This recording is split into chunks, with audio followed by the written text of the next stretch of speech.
Welcome to the JAMODI podcast. We are all surrounded by amazing coaches and leaders. So let's get an inside look at not just what they do, but how they do what they do.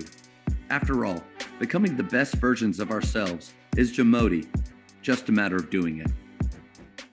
Coaches, the JAMODI podcast is powered by Shoot 360. The future of basketball has arrived in Dallas-Fort Worth. Shoot 360 combines the latest sports technology with the fundamentals of basketball skill development. The result is a one-of-a-kind video game-like basketball program designed to improve your shooting, dribbling, and passing. Visit shoot360dfw.com to learn more and register for your free 1-hour workout evaluation. Shoot 360, the future of basketball is here.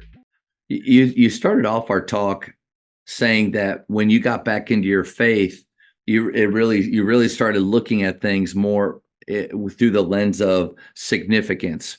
And I think that you're right on the money. Like when you do start getting back to the root or core of why we're here, which again is for his glory, and you start to look through things like that, it does crystallize your mission and probably your culture and standards of your program. So let's just flow right into that. What are those standards that you guys live by? Well, we have 6 pillars. We have them plastered all over our locker room. And it's pillars for our staff, pillars for our program, how we recruit. It's just everything we're about. I'm not a big culture, that buzzword. Coach, I don't that's like why I say standards and pillars, Coach. I say. Yeah. I mean, it's funny to me. I found this to be true just in my own experience. I know guys that are culture builders are usually pretty good at it. But in my walk, as a coach, guys that say culture, a lot of times their guys don't like them very much. Or they don't, or it's not really there.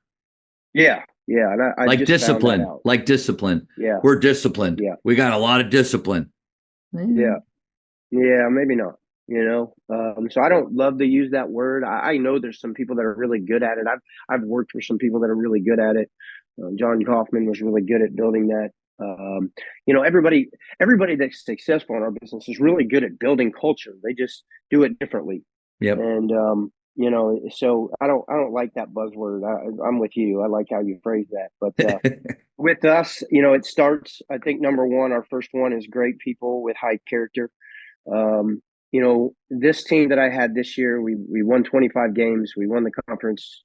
We split the conference regular season, and we had our backs were against the wall. We had to win 7 in a row, and 5 of them were on the road at the end of the season, and we won them all, including a bunch of tough road games. And we got lucky because we were 1 game behind most of the year, and then second to last game of the year, Southeast Oklahoma lost and allowed us to split the conference title with them. And then we went on to win the tournament and go to the NCAA tournament and played Minnesota State. Really tough. I think we should have beat them, but we just didn't make the plays that we were making. In that we won 10 in a row. We didn't make the plays we were making, and they did and beat us. And now they're number 1 seed in the Elite Eight. So we are losing the kid to the portal, but we have everybody back otherwise. So some big things can happen for us next year. But we used to say in that 10-game streak, we would say it all the time, and I've used this in my whole career, is, hey, character wins. In a timeout, we'd be saying, hey man, character wins. And our guys believe that. And they just believe that if we go out and do things the right way and play with a relentless effort and and we do things right off the floor as well, that we're gonna figure out a way. And they did all year. And we just don't want to bring people into the program that don't they don't want to do things the right way. They don't want to wake up every day and be an everyday guy. We talk about that a lot, being an everyday guy, and just do things the right way, treat people the right way. And we feel that that's going to help us in every realm. It's going to help us as we move forward. It's going to help us on campus. It's going to help put people in the stands. If you play the right way and do things the right way and you act right in the community and you give back to the community, then those people are going to start to recognize that and they're going to show up. So that character is huge for us, and it's number 1 for a reason. Our second one is being accountable for our actions, each other, and the program. Um, we want to take full accountability for everything we do. And, you know, we talk about this a lot too with our guys. We're trying to build leadership, and some guys are leaders more than others, but they all have to learn to be leaders because they're all going to lead their families and maybe lead their work and maybe be coaches. A lot of them become coaches. Like they're all going to be leaders one day in their life. So, you know, I think and I know we talk about this later in the talk, but um, taking accountability is huge, and being able to look in the mirror. I think that might be the greatest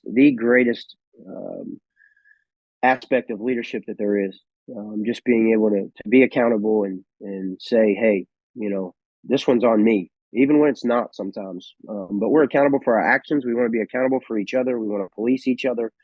Um, I think that's the greatest form of caring for somebody and loving somebody is being able to tell them when they're not doing right, and keeping them in line. And then our program, just don't embarrass our program. Be accountable for our program.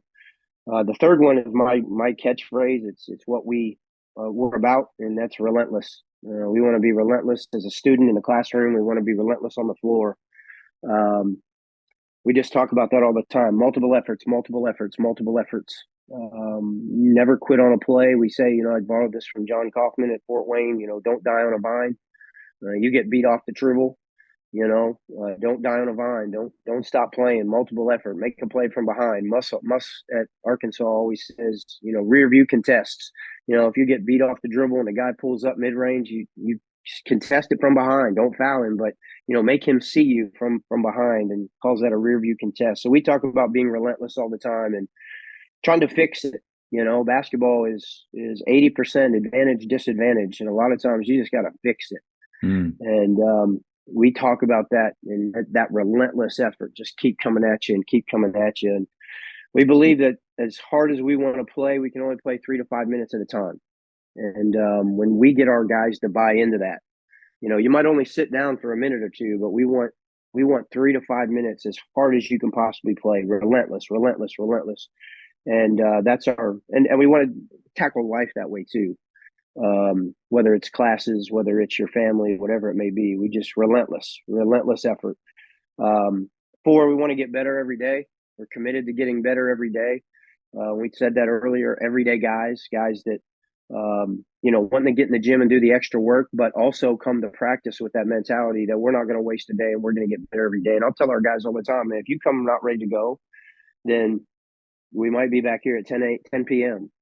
And if you don't come back at 10 p.m. ready to go, well, we'll be back here at 5 a.m., and we're not going to waste this practice. We're not going to waste this day. And we try to spill that over into the rest of their life too. Just waking up every day and being grateful and committed to what am I going to do to get today to get better.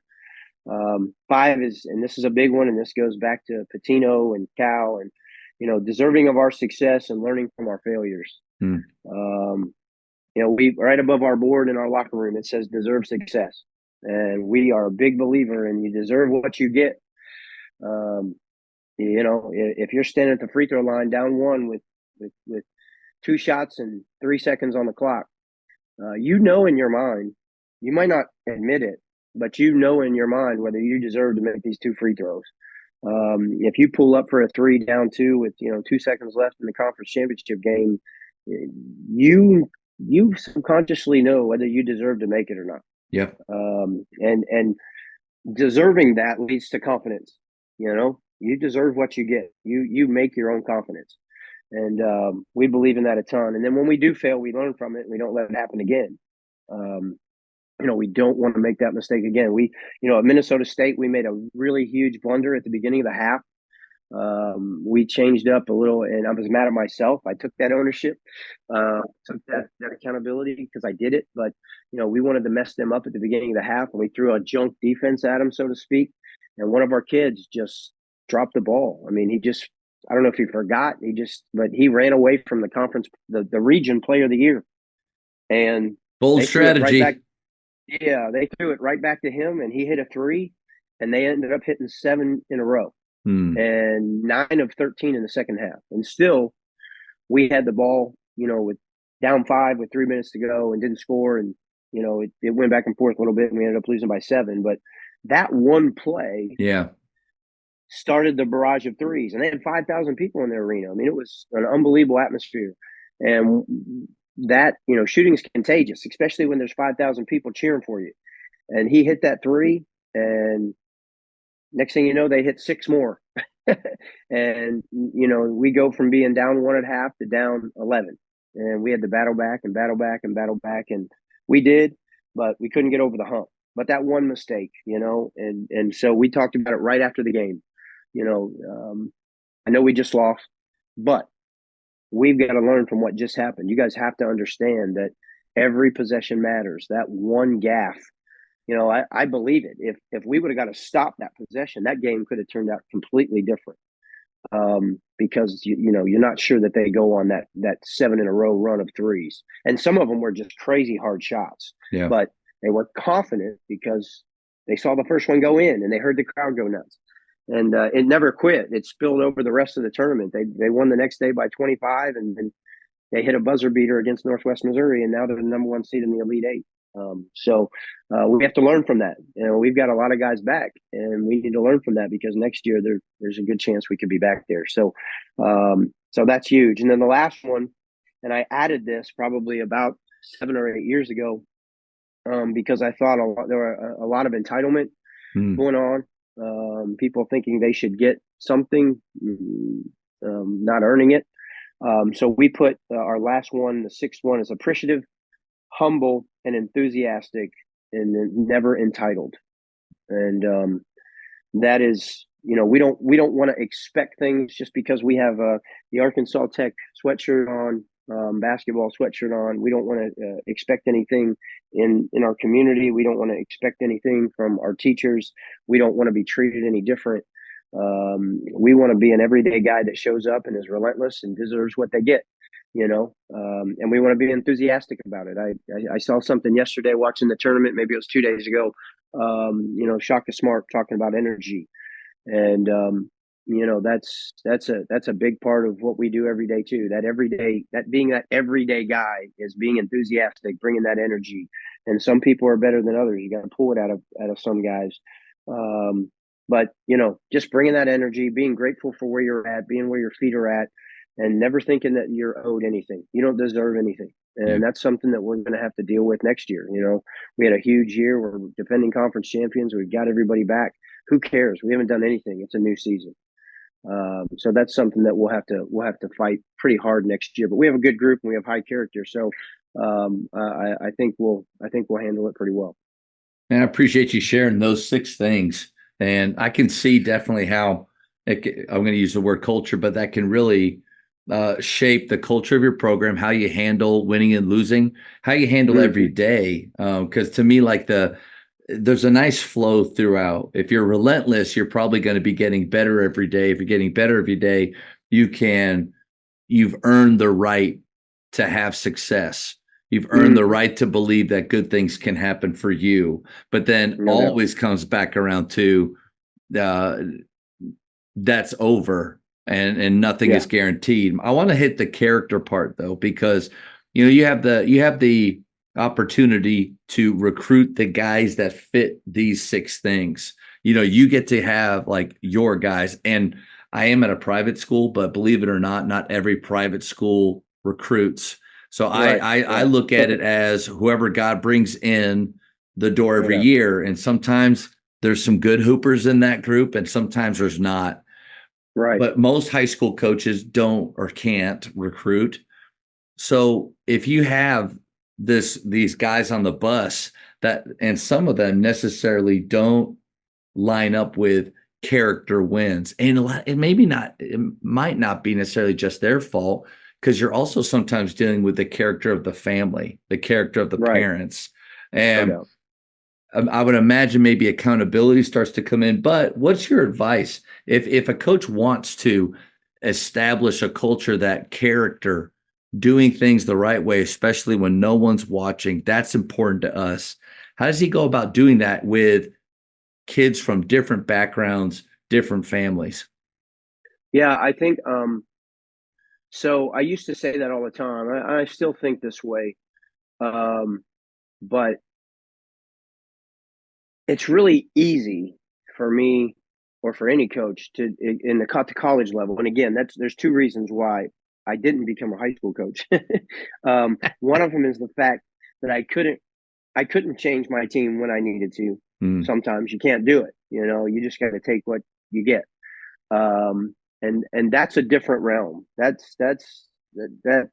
respect high school coaches, especially guys that continue to do it to win, because a lot of times you just have to coach what you get, and that's difficult. But the other thing is, the first meeting of the year, we sit down with our guys and say, okay, I don't coach high school basketball for a reason because I don't deal with mommy and daddy. That's over. If we have an issue, you're going to walk in my office and be a man. We're going to talk about it. But mom and dad aren't going to call me to talk about it. Or just, I hope I have a good relationship with your mom and dad. I probably already do because we recruited you and they were on your visit. And I love seeing them at the games. But we aren't going to talk about the issues within our program with mommy and daddy. It's going to be between you and me. And so I used to say it all the time, and I still believe this, but I used to say, hey, I could just take 12 or 15 great kids every year and make my life a lot easier. I could do that, but I've had a lot of success with guys that are on their second and third chance. Mm. And listen, sometimes we miss. Sometimes we miss. Sometimes we take a guy that, we really try to do our vetting and try to get to know those guys and build a relationship with them and ask them the right questions to figure out if, okay, I may have made some mistakes because heck, I've made mistakes. Shoot, I went through a divorce. I made mistakes. I take accountability for that. I dropped the ball. But we've all made mistakes. So now, what are your goals? What are you looking to do? Do you realize that this might be the last opportunity to do it? Then we go a step further and say, okay, this is your goal. This is what you want to do. How is that going to happen? How are you going to stay away from, for instance, if a kid, got kicked out of school somewhere because he tested positive for drugs? Okay, now we're looking at him and we think he's talented enough, but is the habit behind him? Mm. How are you going to stay away from that? And we feel like sometimes, with a team like this, we don't necessarily want to, with everybody coming back, we're going to add a couple guys to our program, but we sometimes think, okay, if we bring a guy that's rough around the edges, we have a bunch of character guys that may be able to bring that guy along. So we've done that in the past where we might have brought a guy that's on his second or third chance. And I think one of my biggest success stories is a guy by the name of Renard Allen. I was in New Orleans as an assistant for 5 years, and I was a young assistant, 30, I think it was 29 to 34 when I was or maybe even younger than that, 27 to 33, something like that, when I was in New Orleans. And I was hooping all the time. I was playing. That's a city where you can play every night if you want to, in a men's league or whatever it may be. Yeah. And I was playing against this guy that was a highlight reel. I mean, he was just dunking on everybody and young legs, but he's playing in men's leagues. And one day we started playing with each other on the same teams. We play against each other. And then one day we played in a game together and we're sitting in the stands. I was like, Renard, what's your story, man? Where'd you play? And he's like, oh, I played at UNO. And I'm like, oh, great. And he's like, but I only played my freshman year.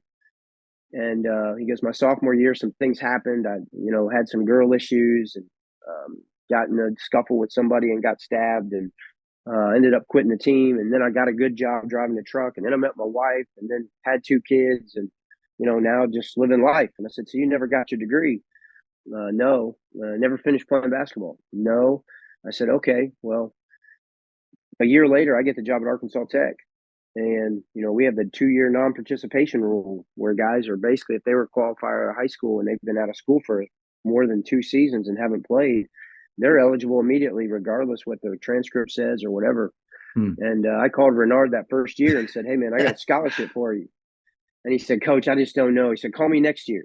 And I called him in April the next year and said, Renard, I got your scholarship sitting here for you. And he was in Russellville, Arkansas 2 weeks later with his wife, with his kids. He still lives in Russellville.